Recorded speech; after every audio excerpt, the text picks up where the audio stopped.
Last week, we explored the first half of Chapter 10 from the Trust Premium book, where I broke down the who you are components of the relative trust model, the foundational elements that shape trust before an interaction even begins. We discussed competence, personality compatibility, and symmetry.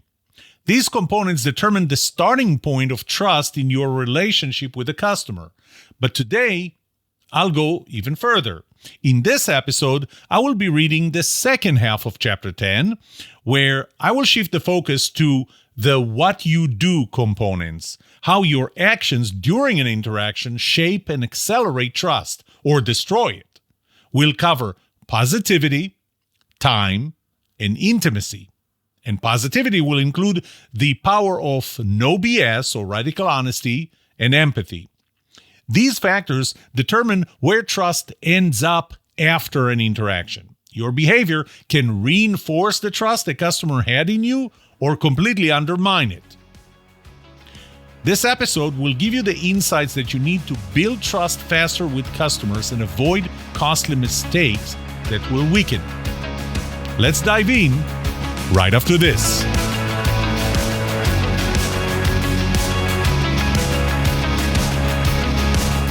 Welcome to The Trust Show. I'm Yoram Solomon, your host, the author of the Book of Trust, and facilitator of the Trust Habits Workshop. My mission is simple. I want to help you form habits that build your trustworthiness, because the answer to this question will have the biggest impact on your personal and professional success or failure. Can I trust you?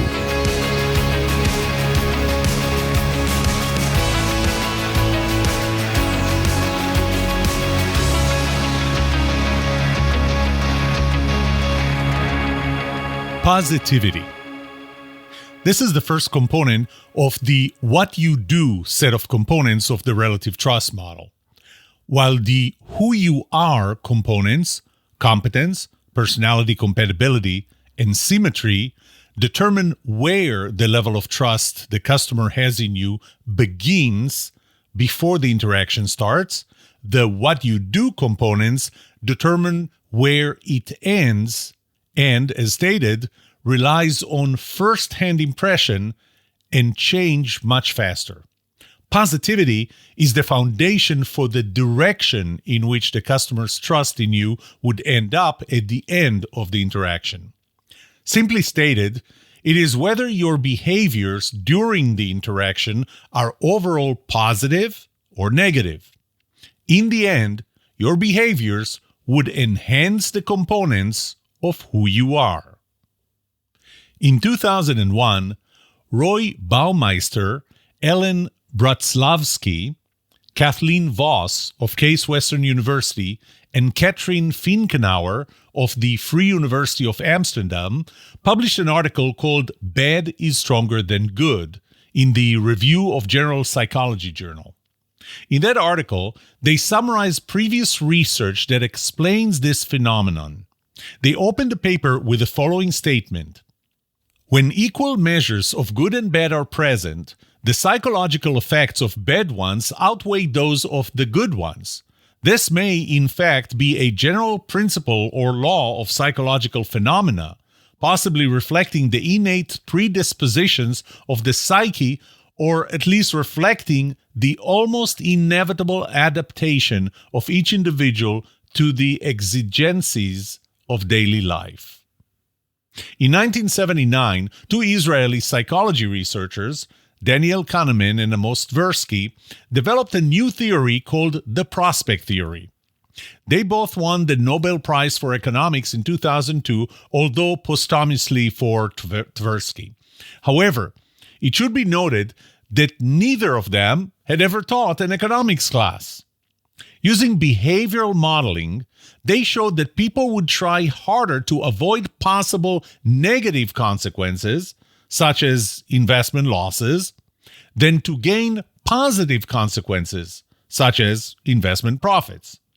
The distress participants reported over losing some money was greater than the joy or happiness that accompanied gaining the same amount of money, they stated. One more time, bad is stronger than good. Baumeister, Bratzlavsky, Voss, and Finkenauer concluded their review with, "We have found bad to be stronger than good in a disappointingly relentless pattern, and that the lack of exceptions suggests how basic and powerful is the greater power of bad." Finally, Barbara Fredrickson and Marcial Losada wrote a controversial series of articles based on experiments done with 188 participants, all first and second year students in a large Midwestern university. Based on psychological assessments, they categorized the students into flourishing versus non-flourishing groups. For 28 days, every evening, each student was asked to indicate the extent to which they experienced 20 positive and negative emotions. Once the results were tallied, Fredrickson and Losada concluded that an individual had to have experienced positive emotions 2.9013 times more than negative emotions to be in a flourishing mood.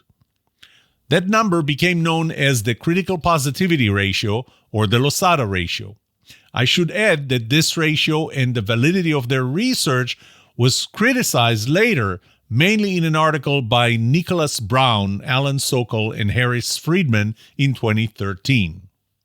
Figure 30 in this book is a chart describing the relationship between trust and positive versus negative behaviors, inspired by what Kahneman and Tversky illustrated in the prospect theory. Moving along the x-axis in this chart to the right represents doing less bad and then more good, while moving to the left represents doing less good and then more bad. The resulting changes in the y-axis represent the impact those behavioral changes have on trust. You can see that doing a certain amount of good would gain you less trust than doing the same amount of bad would cause you to lose trust. You should also notice that reducing the amount of bad will recover much more lost trust than increasing the amount of good will gain you more trust. But why does it matter? The positivity you bring to an interaction will affect how your trustworthiness will change in the eyes of your customers, new and existing. But since they will respond to your bad behaviors much stronger than to your good behaviors, your positive contribution to the interaction would have a much smaller, albeit positive, impact on your trustworthiness than your negative contribution would have on it negatively. The chart in Figure 31 demonstrates this concept. In the beginning, for reference, a salesperson told the truth. As a result, the trust the customer has in them increases. However, when they were caught telling a lie, it did more than compensate for the previous increase in trust. It caused a much steeper decrease in the trustworthiness than the initial truth-telling. Later, even when this salesperson told the truth again, it was not enough to compensate for the lie. That salesperson was still in the red, with a lower level of trustworthiness. It will take quite a few times of telling the truth, and not a single lie, until they can regain their original level of trustworthiness. This is why we experience that rebuilding trust is so much harder than building trust initially. This is also why my focus on forming habits that build trustworthiness is eliminating one bad habit, then developing one good one. In part 4 of this book, I will get back to this when I discuss the 7-step process of forming habits that will make you a more trustworthy salesperson or professional. I should note that, given the second law of trust, that trust is contextual, and the third law of trust, that trust is personal, that your positivity during the interaction is relative. It is relative to the context of the interaction and the specific person or customer you interact with. Some things are positive in one context, while negative in another. The same joke can be funny in a low-stress, friendly situation and positively contribute to the interaction. In contrast, it can be considered inappropriate in high-stress situations and negatively contributes to the interaction. Has that ever happened to you? The positivity of your actions during an interaction is evaluated through the specific customer's eyes. It doesn't matter if you think that your behavior was positive. It doesn't matter if 19 out of 20 people think it was positive. What matters is only if the specific customer you want to be trusted by thinks it was positive. The positivity of your behavior is in the eyes of the beholder. I divided the component of positivity into two subcomponents: the level of BS, or conversely, no BS, that you bring to the interaction, and the level of self-centrism, or conversely, empathy, you demonstrate. Both are equally important.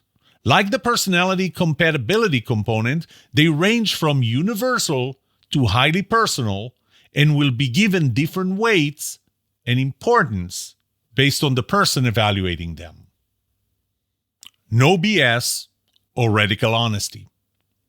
It never ceases to amaze me how salespeople bring BS into a meeting or an interaction with the utmost confidence that the customer misses the fact that what they brought was complete BS. Unless you're an excellent actor or actress and the customer is very imperceptive, I have a newsflash for you. They know that you brought into the relationship complete BS. If they feel comfortable enough with you, they will call you on it. Most likely, they won't. They will simply trust you less. Even if you could fool them once, you would not be able to do that all the time, and you wouldn't fool other people if this became a habit. As Abraham Lincoln said, you can fool some of the people all of the time, and all of the people some of the time, but you cannot fool all the people all of the time. Would you be surprised that he was known as Honest Abe? I checked 6 behaviors of the no BS component in my surveys. Those include the ability of a salesperson to say, "I don't know," when they don't know something, instead of making stuff up.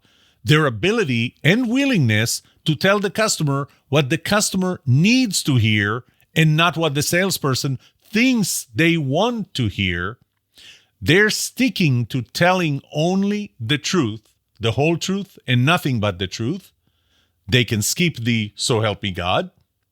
Not applying pressure on the customer during the selling process, being genuine, not reading from a script, and sharing not only the pros of their product or service, but also the cons. It shouldn't surprise you that those behaviors greatly impacted the customer's decision to hire a provider who practices those behaviors over one that doesn't. All 6 ranked very close to the much more likely to hire than no BS provider. Empathy. The word empathy is often confused with the words sympathy, pity, or compassion. It is neither one of those.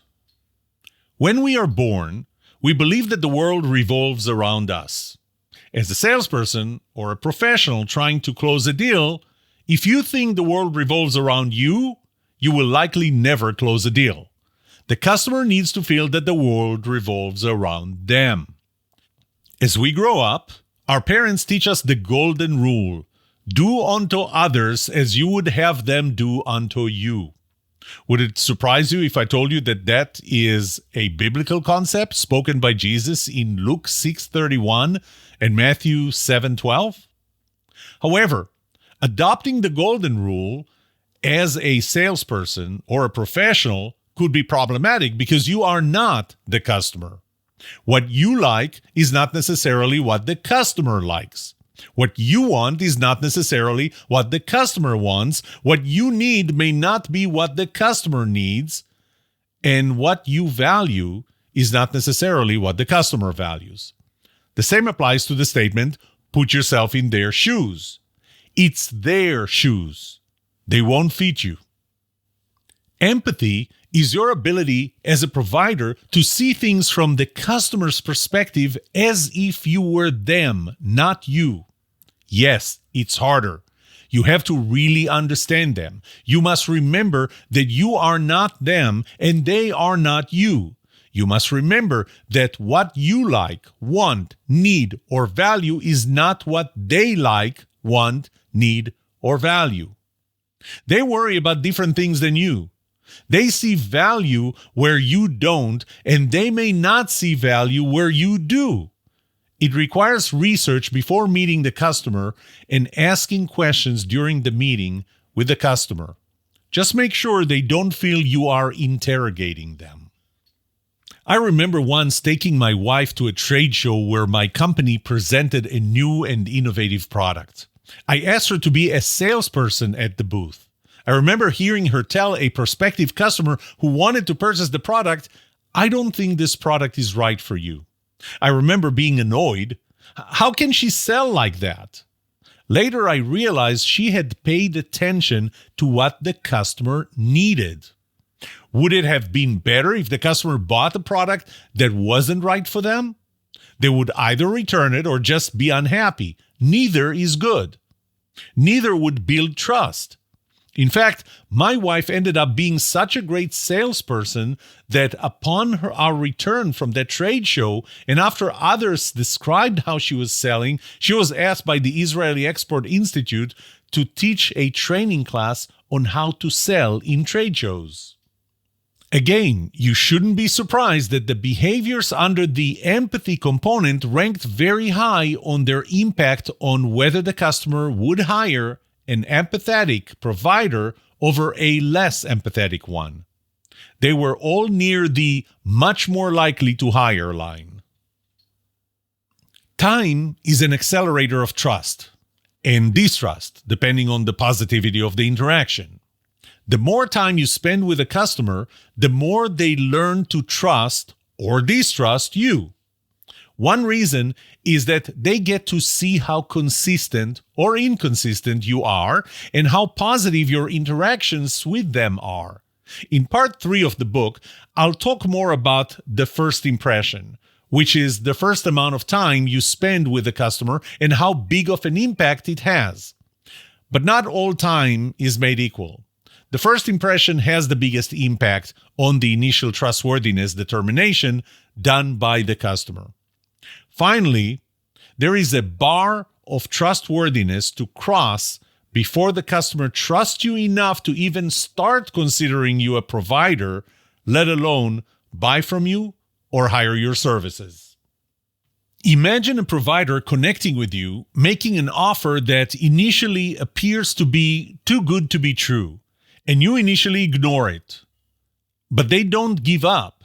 They keep calling you. Not in a way that would become an annoyance. Every couple of weeks. After a few times, you may entertain a conversation. You would be guarded and reserved, and maybe even apprehensive, but you would be willing to spend some time over the phone to listen to them. Guess what? When you do that, you have sacrificed your time to listen to them, and the reason you did that was because they were consistent enough to make you trust them enough to spend the time to hear them out. The first impression has the biggest impact. However, the impact of time on trust diminishes over time. The more the customer knows what to expect from you, the less impact your behavior will have on their trust in you, unless your behavior is negative. That impact will be stronger, but I already talked about that. The flip side of the fact that the positivity of your behavior will have on trust over time is that early in the relationship, your behavior will have a much more significant impact, and the biggest impact will be created by the first impression you leave on the customer.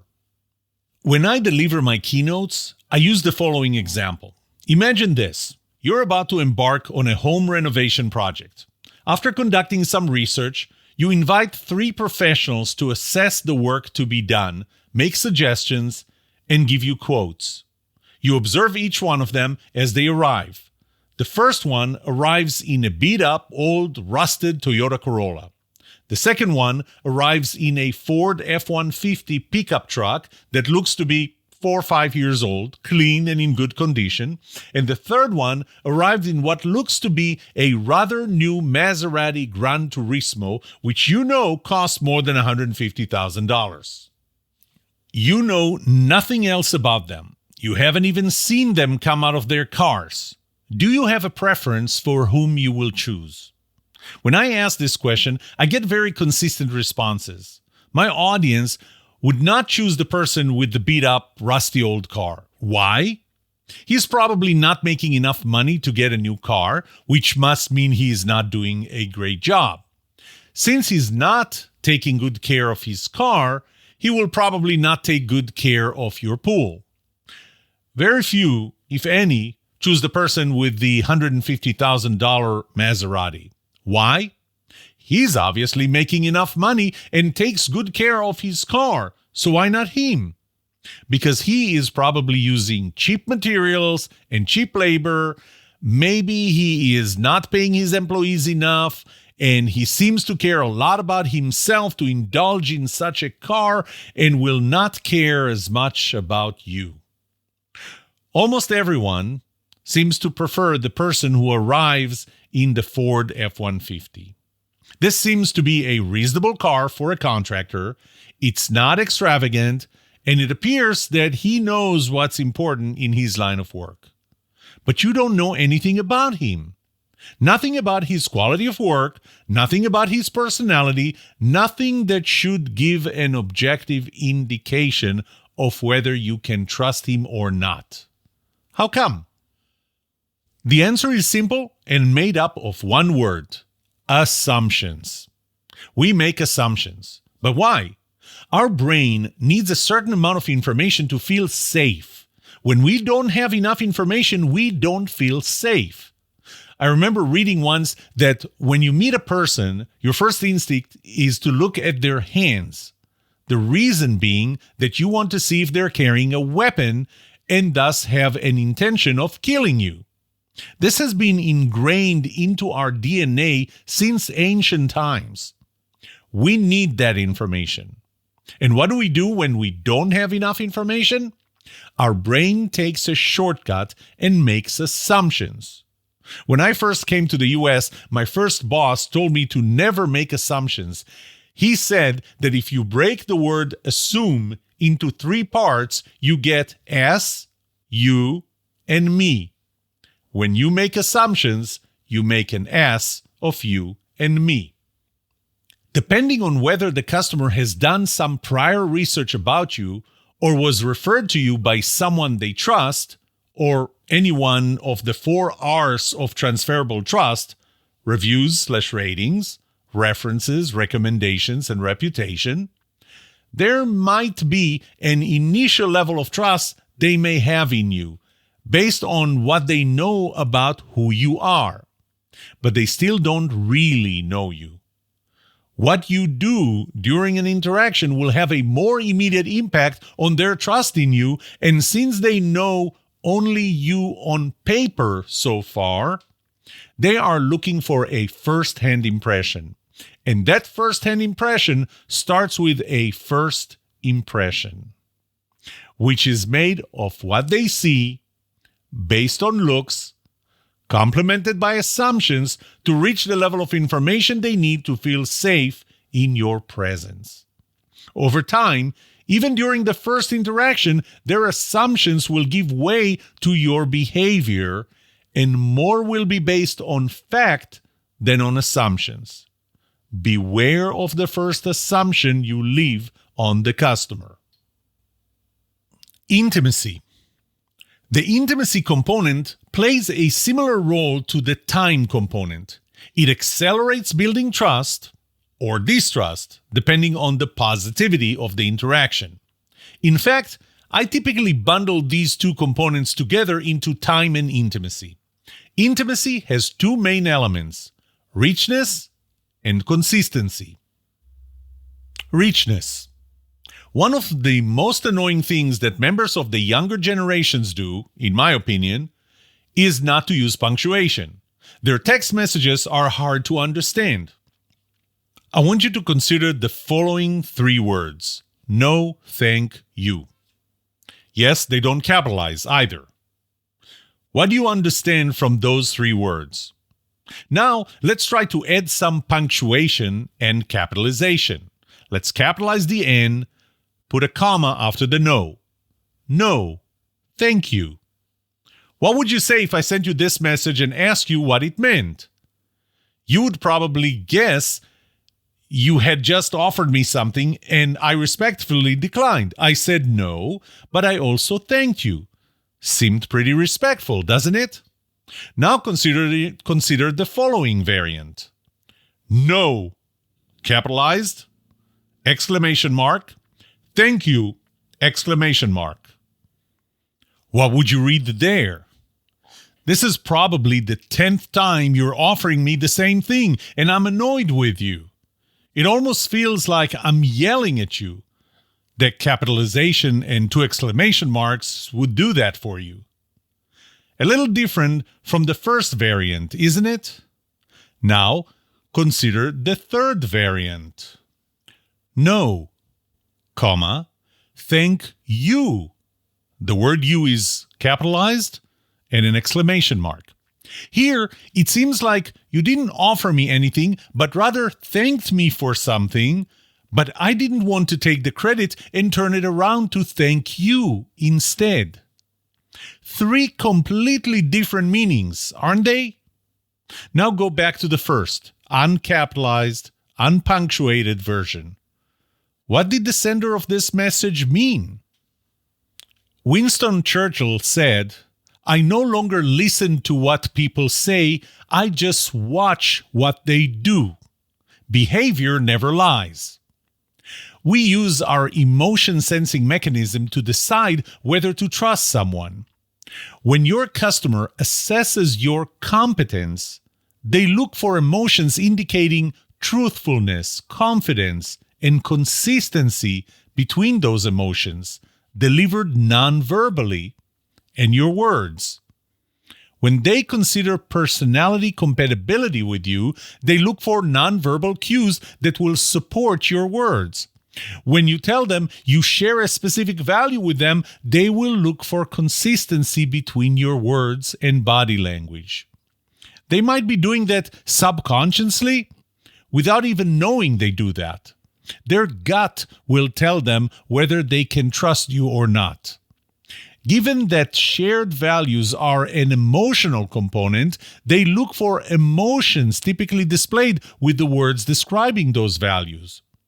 Albert Mehrabian said in his book Silent Messages, "When our words contradict the silent messages contained within them, others mistrust what we say." But this is a double-edged sword. Just like the customer will trust you more if they experience your positive behavior through all 3, words, tone, and body language, they will trust you much less if they experience your negative behavior through all 3. Most importantly, if your words and nonverbal communications are inconsistent with one another, they will consider that negatively impacting your trustworthiness, even if your words are positive. Imagine someone telling you the product they offer you is excellent but rolling their eyes when they say that. The inconsistency might be more subtle than that, but it is still observable. As long as you have a positive, constructive message and your nonverbal communication is consistent with your verbal communication, increasing intimacy to face-to-face meetings will increase trust significantly. And why is that a problem? Because you have much less control over your nonverbal communications than you do over your verbal communications. For now, I'll remind you that you can edit an email or a text message before it comes out. I wish people would use this ability more often. You can correct it and ask someone else to read it before you send it to ensure it conveys the right tone. Let me explain the process. Your communication, especially the type that you would cause others to trust or distrust you, comprises two main components: what you think and feel about your communication and other internal and external factors. The internal factors can be described as hidden agendas. That's an intention or motivation you don't want to make public. It's not what you really think and feel about the issue, but what you want others to think and feel about it. Nevertheless, it is your agenda, not anybody else's. In contrast, external factors are outside forces that cause you to change the message. One such force is political correctness. Other people may restrict how direct you can be and whether you should share what you really think and feel. One version of it is a general worry that you will hurt their feelings if you don't give everyone prizes in a competition. So instead of offering honest feedback, you sugarcoat it. Another powerful external force is the fear of litigation. As I stated before, your ability to control your message starts with the words you intentionally use. Those are easy to control. You can even add some emotional content to low intimacy messages, emotional words, capitalization, emojis, etc., which you can still control and thus be affected by your internal and external factors that change the message you communicate from what you really think and feel. Some people have better, more conscious control, even over their nonverbal communication. Actors spend a lot of time and training in controlling their body language. But the more nonverbal your communication is, the harder it is to control. But before you jump to the conclusion that maybe you are better off reducing intimacy to, say, email, if your message is not positive, or if you are not sure how consistent your verbal and nonverbal communication will be, keep one thing in mind. When people receive words only from you, they make assumptions. They read between the lines, filling the gaps with those assumptions. You have no control over how they interpret what you are trying to say when you reduce it only to written words. Not all communications take place using the richest means. Sometimes you must send an email or a text, which would be enough. Sometimes the message is too simple and straightforward to require additional voice and body language support. Turn right in the next corner doesn't need to be accompanied by tone or other nonverbal communication. Typically, you are not looking for intention with simple messages like that.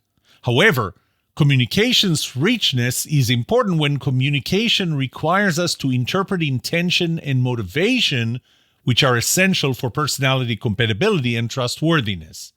The selling process is full of moments that word-only messages cannot fulfill.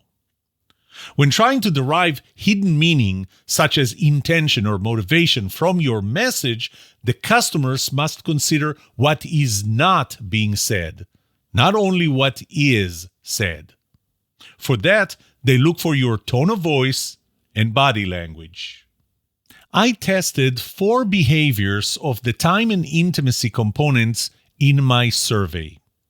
I found that all 4 behaviors were important to the customers and significantly influenced their decision to choose one provider over another.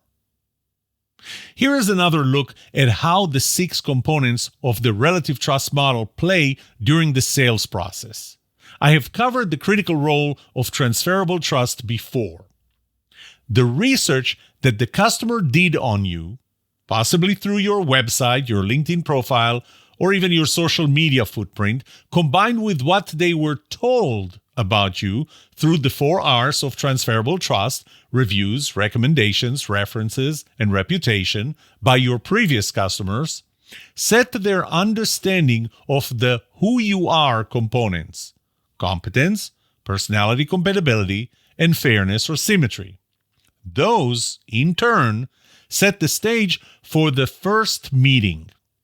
During that first meeting, your behaviors what you do components change the customer's perception of you and even modify what they think they know about who you are.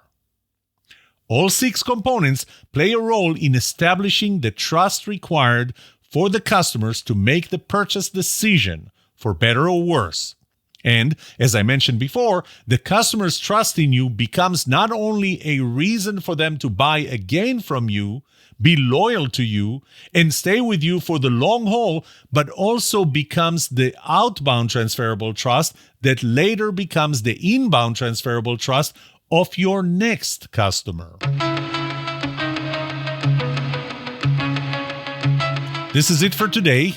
In this episode, I continued reading Chapter 10 of the Trust Premium book and shifted the focus from who you are components to the what you do components of the relative trust model, all the behaviors that shape trust during an interaction with the customer.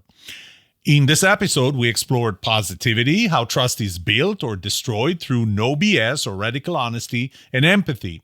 Customers trust professionals who tell the truth, even when it's not what they want to hear, and who genuinely understand their needs instead of pushing their own agenda. We explored time. The more time you invest with a customer, the greater the opportunity to build trust, but first impressions matter the most. Early interactions set the tone, and consistency over time reinforces or weakens trust. And finally, I talked about intimacy. Reach personal interactions that accelerate trust. The more direct and personal your communication, face-to-face over text, for example, the more trust you can build, as long as your words, tone, and body language align. I also discussed why bad is stronger than good, how a single negative action can outweigh multiple positive ones, making trust so much easier to lose than to build. Next week, I'll be reading Chapter 11, where we take a step back and discuss the foundation of trust itself, or trustworthiness. This chapter serves as the foundation of the relative trust model and is the last chapter in part 2 of the book before we move into part 3, where we shift from theory to practical strategies for building and maintaining trust. That's it for today. I hope this helped you think a little differently about trust and trustworthiness. May trust be with you. This was The Trust Show.